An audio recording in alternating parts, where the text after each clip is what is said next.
महात्मा ज्योतिबा राव फूले episode 1। जय भीम दोस्तों, आज के इस वीडियो में हम पहली नारी को शिक्षित करने वाले सच्चे समाज सुधारक तथा एक और वाशिंगटन के रूप में कहे जाने वाले महात्मा ज्योतिबा राव फूले के जीवनी को जानने वाले हैं। दोस्तों, इस एपिसोड में हम उनको एक और वाशिंगटन के रूप में क्यों कहा जाता है तथा उनके कष्टों से भरा बचपन को जानने वाले हैं। पूरी कहानी को देखने के लिए इस वीडियो को लाइक, सब्सक्राइब और शेयर करें तथा वीडियो के अंत तक बने रहें। तो चलिए दोस्तों, वीडियो को शुरू करते हैं। एक और वाशिंगटन, मई 1988 की बात है। बंबई के मांडवी इलाके का कोलीवाड़ा सभा भवन रंग बिरंगी तोरणों से सुसज्जित, अच्छे से सजा हुआ। लोगों की भारी भीड़ जिसमें अमीर भी हैं और गरीब भी, शिक्षित भी अशिक्षित भी। अधिकांश लोगों के वस्त्र फटे हुए हैं। सिर पर बंधा हुआ साफा भी फटा हुआ है। कुछ लोग टोपियां पहने हैं, पुरानी, तेल से भीगी, पर सबके चेहरे पर उत्साह है। वातावरण में चारों ओर उल्लास है। आज ये सब लोग एक महापुरुष का अभिनंदन करने इकट्ठे हुए हैं। अभिनंदन से अधिक वे उस महापुरुष के प्रति अपनी कृतज्ञता, अपना स्नेह व्यक्त करने के लिए स्वेच्छा, अपनी इच्छा से जुटे हैं। इस महापुरुष ने उनके हृदय में ज्ञान की ज्योति जलाई है, अशिक्षा और अज्ञान के अंधकार को दूर किया है, उन्हें स्वाभिमान और सम्मान के साथ जीना सिखाया है। इस महापुरुष को अंग्रेज भी सम्मान की दृष्टि से देखते थे। बड़ौदा के महाराजा श्री सयाजीराव गायकवाड़ ने तो इस महापुरुष को बुकर टी वाशिंगटन की उपाधि से सम्मानित करने का सुझाव दिया था। बुकर टी वाशिंगटन अमेरिका के महान नेता थे। वाशिंगटन ने अमेरिका में दासता के विरुद्ध लड़ाई लड़ी थी। उनके प्रयत्नों से अमेरिका में मानव के बीच समानता की भावना का उदय हुआ था। उन्होंने सारे अमेरिका को एक किया था। वे अमेरिका के राष्ट्रपति भी निर्वाचित हुए थे। अब उन्हीं के नाम की उपाधि से एक भारतीय को सम्मानित किया जाना था। क्यों? क्योंकि इस व्यक्ति ने भी छुआछूत और ऊंच नीच के विरुद्ध संघर्ष छेड़ा था। जिन लोगों को सदियों से शिक्षा से वंचित रखा गया था, उन्हें विद्या प्राप्त करने का अधिकार दिलाया था। इसके लिए उन्हें नाना प्रकार के कष्ट झेलने पड़े थे, विरोध और विपत्तियां सहनी पड़ी थीं, पर वे अपने लक्ष्य से नहीं डिगे थे। इस लड़ाई में पहले वे अकेले ही थे। धीरे धीरे और लोग उनके साथ होते गए और आज उन्हें सम्मानित किया जा रहा था। उन्हें महात्मा की उपाधि से विभूषित किया जा रहा था। कौन थे ये महापुरुष जिन्हें लोग उत्साह और उल्लास से महात्मा की उपाधि देने जा रहे थे? ये थे ज्योतिबा फुले जी। ज्योति अर्थात प्रकाश। सचमुच ज्योतिबा प्रकाश पुंज थे। एक महान सामाजिक क्रांति के ज्योति स्तंभ थे। यहाँ प्रस्तुत है उन्हीं की जीवनी। आज से 150 वर्ष से भी अधिक पूर्व का भारत तब देश पराधीन था। समाज तरह तरह की कुप्रथाओं और कुरीतियों का शिकार था। जातिपांति का भेदभाव, छुआछूत का विचार, विद्याध्ययन और ज्ञान प्राप्ति का अधिकार केवल कुछ वर्गों तक सीमित था। स्त्रियों को पढ़ाने लिखाने की जरूरत ही नहीं समझी जाती थी। इसी तरह निम्न जाति के समझे जाने वाले लोग भी शिक्षा नहीं प्राप्त कर सकते थे। समाज का एक बहुत बड़ा वर्ग शिक्षा और ज्ञान से वंचित था। ऐसे ही समय में सन 1827 में ज्योतिबा फुले का जन्म हुआ। उनके पिता का नाम था गोविंदराव, माता का नाम था चिमनाबाई। गोविंदराव फूलों की खेती करते थे, इसीलिए उनका कुलनाम फुले पड़ गया था। पहले उनके वंशज गोरे कहलाते थे। वे सतारा जिले के कड़गुण नामक ग्राम के निवासी थे। कड़गुण सतारा से पूर्व में 25 मील दूर है। इसी गांव में गोरे परिवार पीढ़ियों से निवास करता था। गोरे थे, वेतनभोगी ग्राम सेवक जैसे। वे चौगुले कहलाते थे। उनका काम था सरकारी कागजात लाना ले जाना, मालगुजारी की उगाही के समय ग्राम के अधिकारी की सहायता करना, फसल की जांच के समय उपस्थित रहना। गांव में पाटिल थे गायकवाड़।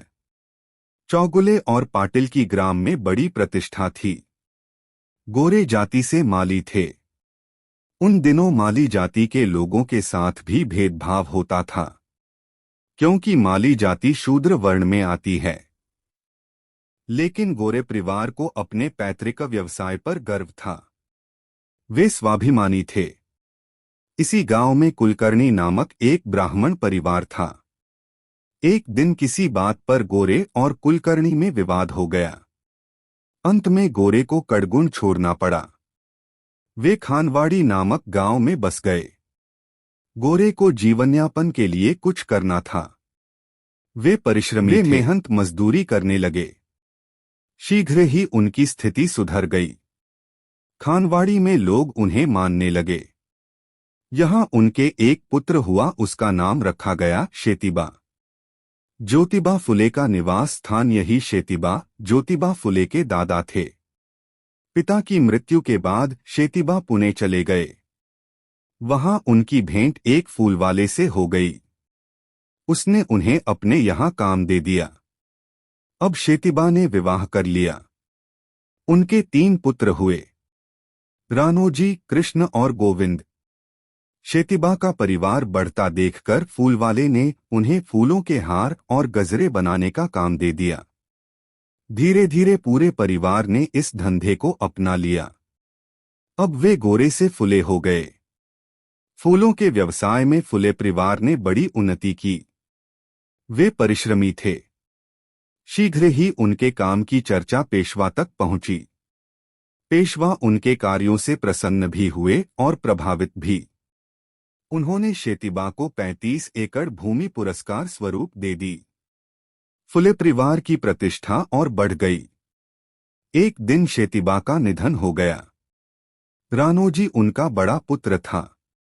उसने पिता के नाम पर चढ़ी जमीन अपने नाम करवा ली।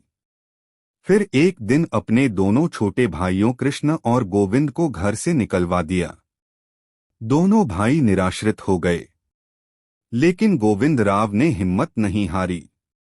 उन्होंने अपनी मेहनत से पुणे में फूलों की एक दुकान लगा ली। पुणे के पास ही एक गांव था धनकवाड़ी। वहां जगाड़े कुल नाम वाला एक माली था। उसकी 2 बेटियां थीं, चिमनाबाई और घोंडाबाई। पाटिल ने चिमनाबाई का विवाह गोविंदराव फुले से कर दिया और घोंडाबाई का हड़पसर के एक क्षीर सागर कुल में। घोड़ाबाई की एक प्रतिभासंपन्न बेटी थी सगुणाबाई। बाद में यही सगुणाबाई ज्योतिबा फूले और उनकी पत्नी सावित्री बाई की प्रेरणा बनी। गोविंदराव और चिमनाबाई के 3 पुत्र हैं, जिनके नाम इस प्रकार थे: राजाराम, चोंडिबा और ज्योतिबा। यही ज्योतिबा आगे चलकर महात्मा फुले के नाम से ख्यात हुए। ज्योतिबा को मां का प्यार नहीं मिल पाया। उनकी मां चिमनाबाई किसी रोग के कारण चल बसी। तब ज्योतिबा केवल 9 माह के थे।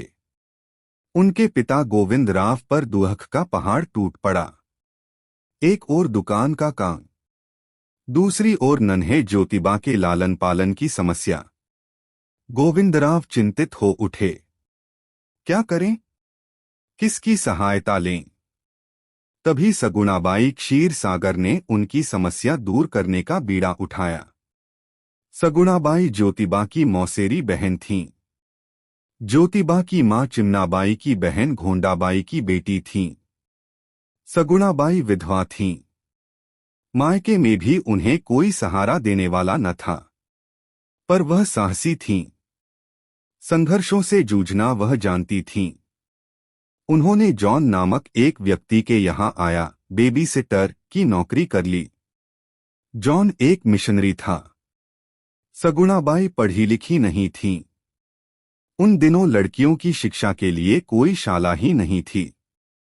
यह इसलिए कि उन्हें पढ़ाने लिखाने की आवश्यकता ही नहीं समझी जाती थी। लेकिन क्या व्यक्ति केवल शाला में ही शिक्षा पाता है? जीवन भी एक पाठशाला होती है। व्यक्ति उससे भी बहुत कुछ सीखता है। सगुणाबाई ने भी जीवन की पाठशाला से बहुत कुछ सीखा।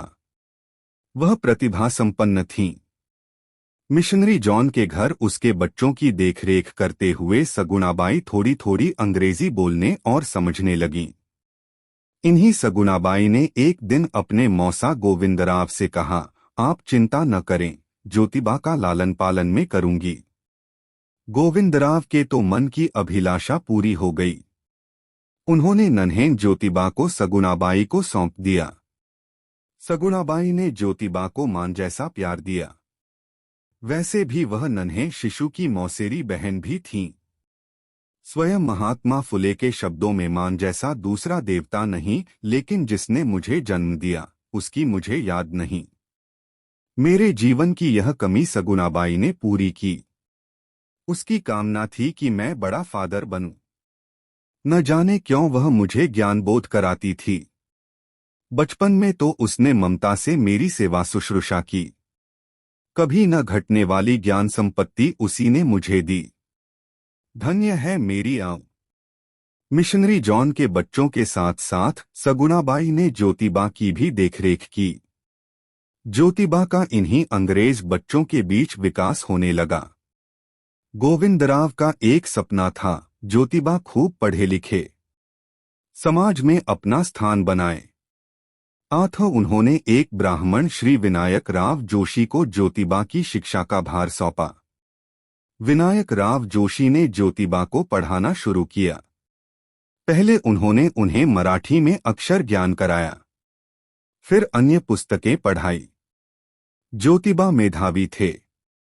मराठी के ज्ञान के साथ साथ उन्होंने गणित भी सीख लिया था। गुरु जोशी चाहते थे कि ज्योतिबा को आगे की पढ़ाई के लिए चर्च ऑफ स्कॉटलैंड मिशन के स्कूल में भर्ती करा दें। यह सन 1833 की बात है। लेकिन ज्योतिबा स्कूल में अधिक समय नहीं पढ़ पाए।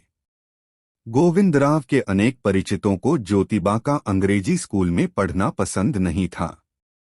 उन्होंने गोविंदराव से कहा कि अंग्रेजी पढ़कर ज्योतिबा बिगड़ जाएगा, फिर उसे अपना पैतृक व्यवसाय ही करना है, मालीगिरी का, फूल उगाने और बेचने का।